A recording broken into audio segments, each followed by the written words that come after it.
Columbus, it is with grave concern that I come to you in this time of despair.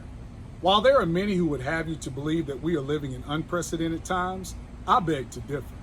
In fact, it seems that we are living in an era that continues to repeat itself as if queued up on an automatic loop. It feels like it was just yesterday that we were trying to make sense of the senseless murder of our own Kenneth Walker. And as bodies continue to fall at the hands of hateful beasts who disgrace the uniforms they wear, I encourage you to focus your attention not on revenge, but on change. You see, the time for change has long since passed for the target to be taken off the backs of innocent black men and women. The fact that being black is a crime for which an unjust sentence of death may be executed at the discretion of racist criminals disguised as police officers is all the motivation we need to make changes. As we process our emotions and wrestle with the anger that we carry within, I ask you to take note of all those we elected to represent us and not let a single one off the hook for silence. And as our rights are trampled and our lives snatched from us daily, I am incensed by the failure of those who dare call themselves leaders to stand with us. In this absence of leadership, direction, and reassurance, I caution you to avoid the traps that have been set. I encourage you to not be intimidated by those who threaten our First Amendment rights.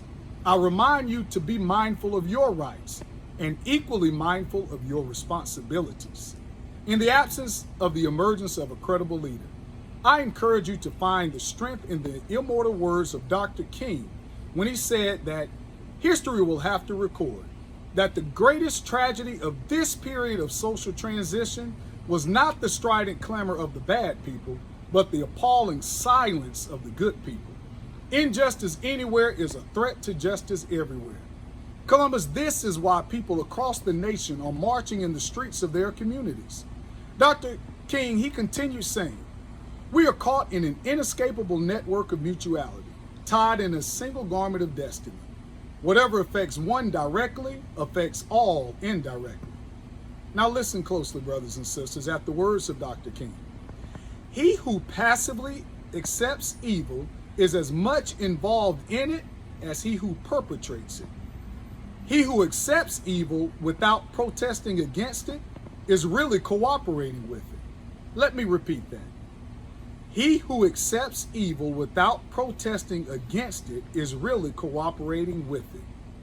Columbus, do not allow your voices to be muted. As law-abiding citizens, you can be heard. You can march about it, you can write about it, sing about it, you can post about it. Just don't give anyone any excuse to murder you about it. Thank you for listening, and hold on, help is on the way.